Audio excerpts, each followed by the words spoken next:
In the 1970s, when rock music thundered with power and volume, Karen Carpenter chose a different path. Her bass drum was not designed to dominate. It was designed to breathe, to pulse, to become part of the emotional core of each song. But what made her bass drum sound so distinct, so unforgettable, that even decades later musicians still try to replicate it? Today, we uncover the secret behind Karen Carpenter's legendary bass drum tone. Karen was not only a singer with one of the most angelic voices in popular music, she was also a drummer with extraordinary sensitivity. Long before she became the voice of the Carpenters, she sat behind the kit, experimenting with rhythms and tones. Unlike many drummers of the era, Karen didn't approach the instrument with aggression. Instead, she treated it like another voice, soft, precise, and deeply human.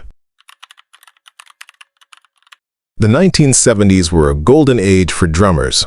From John Bonham of Led Zeppelin to Keith Moon of The Who, the bass drum became a weapon, loud, thunderous, and dominating. Yet Karen went against the current. Her sound wasn't about volume, it was about clarity, warmth, and blending seamlessly with the lush arrangements Richard Carpenter created. At the center of her sound was a 20-inch Remo bass drum head. Why 20 inches? Because the smaller size produced a tighter, more controlled resonance, ideal for pop ballads. Remo drum heads were made with high-quality mylar film which gave them warmth and durability.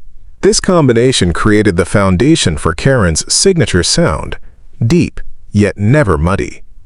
Punchy, but always musical. Engineers loved it because it sat perfectly in the mix.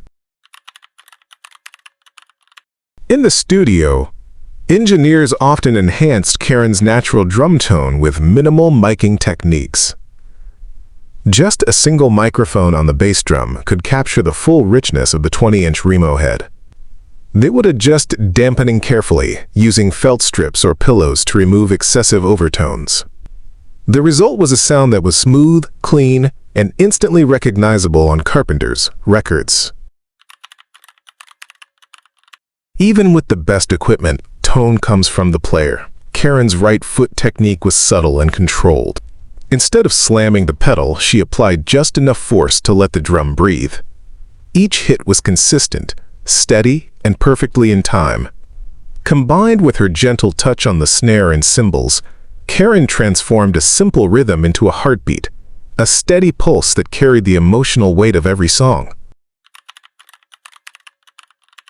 Today, drummers still look back to Karen Carpenter as a model of restraint, taste, and musicality. Many attempt to recreate her bass drum sound by using the same 20-inch Remo head, experimenting with mic placement and studying her technique. But while equipment helps, the true magic was in her artistry. Karen's sound wasn't just technical, it was emotional. It was the rhythm of her soul.